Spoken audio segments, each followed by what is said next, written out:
Mga kababayan, kamusta po? Si Kamanong po, nagbabalik na naman po muli para po magkomento po sa inyo. Magandang umaga po muna, tanghali, hapon, gabi. Madaling araw po sa ating lahat. Sana po nasa maayos po tayong kalagayan, mga kababayan. Magkomentuhan na po tayo, mga kababayan. Komentuhan po natin ito pong ginawa pong tula. Gumawa po ng tula ang ating Vice President. At ito po ay tinula niya. Ito pong nakaraang rally po sa Japan, mga katambay. At ito po ay regalo daw po niya sa pamahalaan na nagpapahirap po sa taong bayan. Komentuhan po natin, mga katambay. Ito pong tula ng ating Vice President sa administrasyon po na tinatawag na bangag, mga kababayan. Umpisa na po natin. Sinulat ko ito ng mga 2.5 weeks. Hindi siya umabot sa birthday. Kasi sinulat ko pa siya na ulit-ulit pa hanggang nabuo siya ng maayos. Sa dilim, tayo isinilang. Sa hirap, tayo nagdurusa. Sagana sila sa kayamanan. Taong bayan nilunod sa parusa. Kami ay apoy na hindi mapatay. Hakbang ng matapang, sabay-sabay. Sigaw ng bayan, lumaban na. Mga sakim, durugin na.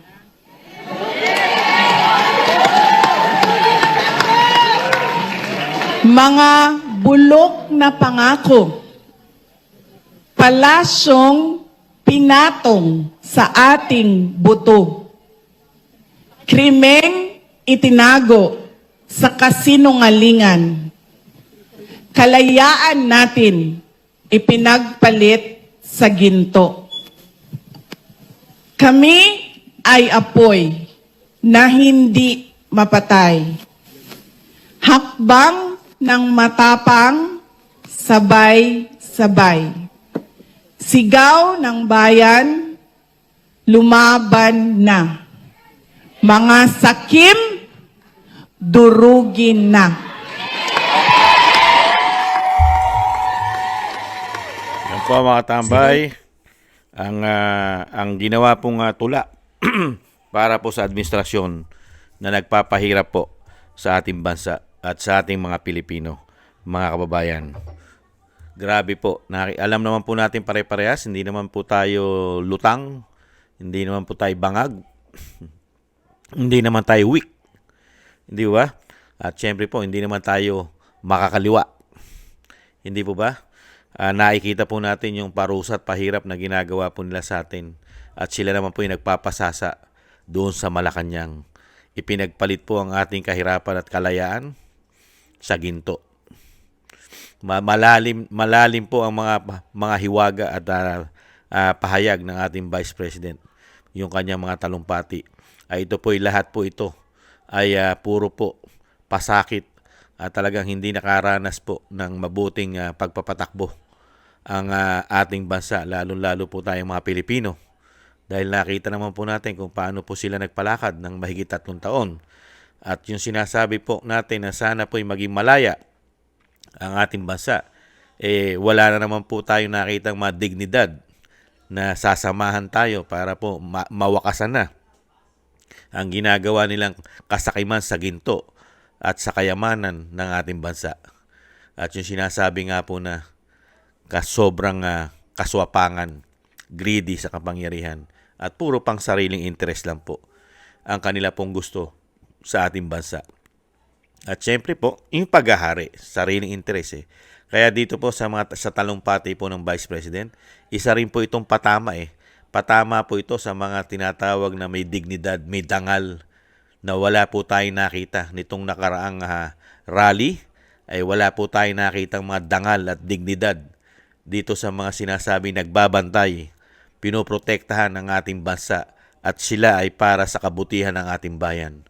Pero hindi po natin nakamtan yan. Ito pong nakaraang halalan. Ito pong nakaraang ito pong nung nakarang halalan, di rin po natin nakantam yun eh. Hindi po ba? Dahil nakita rin po natin yung dayaan. Nasabi na po ng aking bibig. Kaya, totoo naman po yun. Yung nakarang halalan, wala rin po tayo nakitang magandang resulta po ron. Dahil, questionable po yun. Napakarami pong questionable. Pero ibalik po natin dito sa nangyayari po. Ito po ay mahigit 3 taon. Wala pong nakita man lang dito na tinatarantado at niwawalang hiya na ang ating bayan. Pati ang ating kahihiyan, ang ating soberenya ay nalagay sa kahihiyan.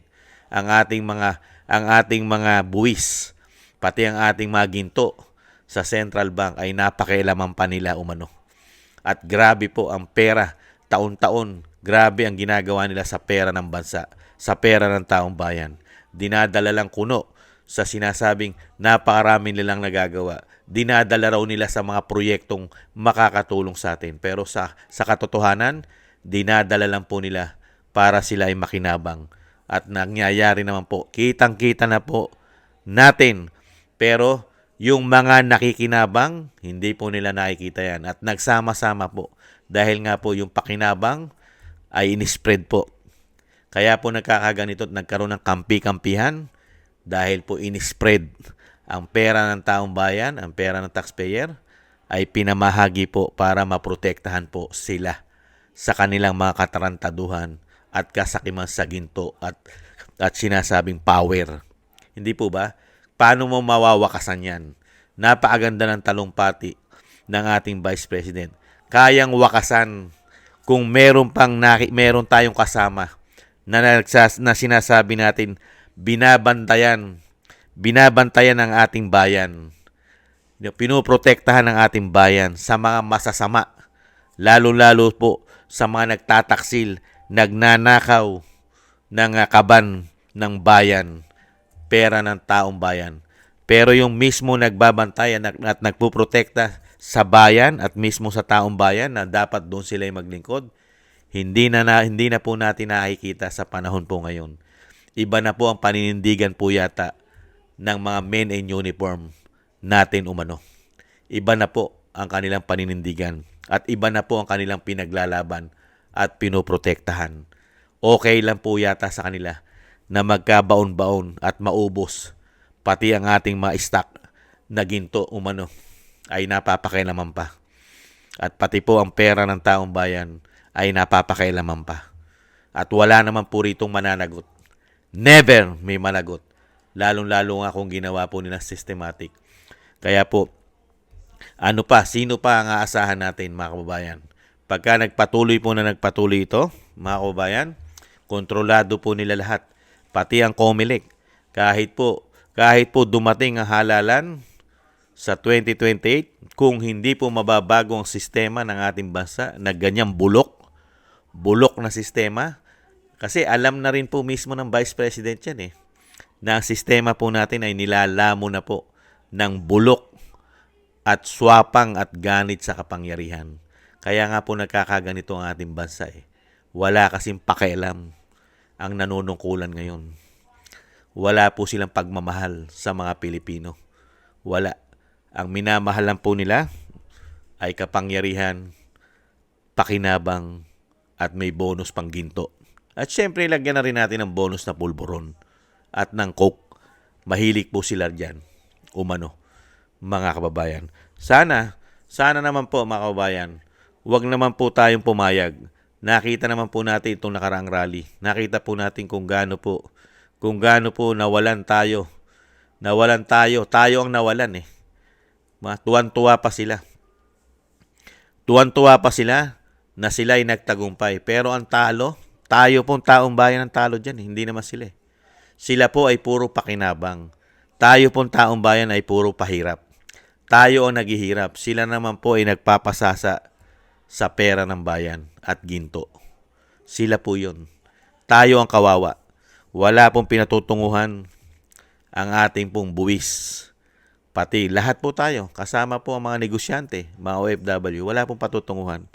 Kaya po napakaganda po ng tula na ginawa ng Vice President. Lahat po ay tama, walang mali. Kaya nga lang po, ang nagiging mali, ang inaasahan po sana natin yung magtatanggol po sana sa taong bayan sa ginagawa pong isang damukal na pagkakamali, panggigipit, pamumulitika, korupsyon, ginto, at marami pang iba. Sayang na sayang. Bakit nagkaganito sila? Bakit sila nasilaw din sa sinasabing kinang ng kayamanan? Bakit kaya sila nasilaw din? Nasilaw din ang mga ito, mga kababayan. Nakakalungkot po. Sana po, wag na pong magtagal. Yan lang naman po hiling natin eh. Wag na pong magtagal. Ang panahon ay lumilipas. Sana po lumipas na po ang panahon para sa kanila. Para naman po ang mga susunod nating henerasyon, kahit papaano, ay hindi po nila makantam ang ganitong klaseng paglilingkod, mga kababayan. At isang damukal na problema na dinadanas po at dadanasin pa natin sa mga susunod na araw dahil po sa proteksyon na binibigay po na dapat ay sa taong bayan nila binibigay ang proteksyon, mga kababayan.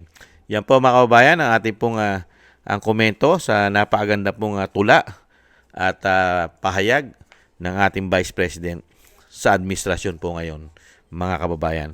Ang pagkakamali po talaga ay nasa huli. Ang pagsisisi ay laging nasa huli.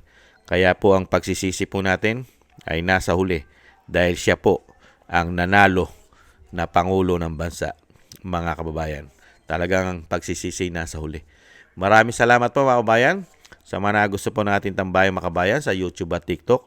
At ganoon din po sa mga subscribers po natin. Maraming salamat po sa inyong lahat. At shoutout din po sa mga nagbibigay po ng tulong sa inyong lingkod. Shoutout po kina Ma'am Nancy, kay Ma'am Nancy, Tatay Nick ng Canada, Gay at Siena, Norma Garcia, Michelle Yamaguchi Vlog, Rosalina RK Team 888, Wills Bubbles 5697, si Arfer Villacorta, Teodorico Erguisa Jr., si Annie Jo, ako si Pilam, Jovelyn Watanabe ng Japan, si Jem Aris na United Arab Emirates, Baby Roman, Ate Isa na Cagayan, Julieta Celona na Sydney, Australia,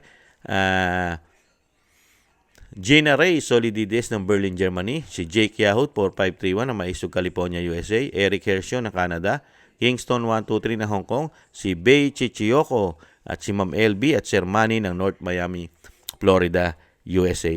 Maraming salamat po. Ingat-ingat po kayo, lalo-lalo po sa inyo po mga paggawa. At syempre po sa mga nagko-comment po, like, share, and subscribe. Thank you rin po.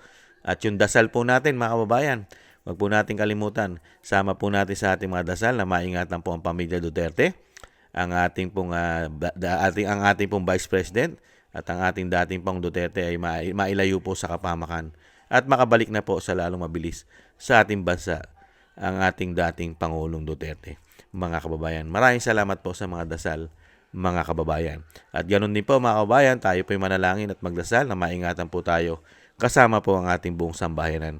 Konting tiis na lang po mga kababayan, konting tiis.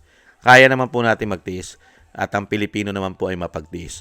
At makakamtam naman po natin ang muli pong pagbangon ng ating bansa. Sana po sa lalong mabilis. Maraming salamat po mga tambay. Ingat-ingat po tayo. Bye-bye.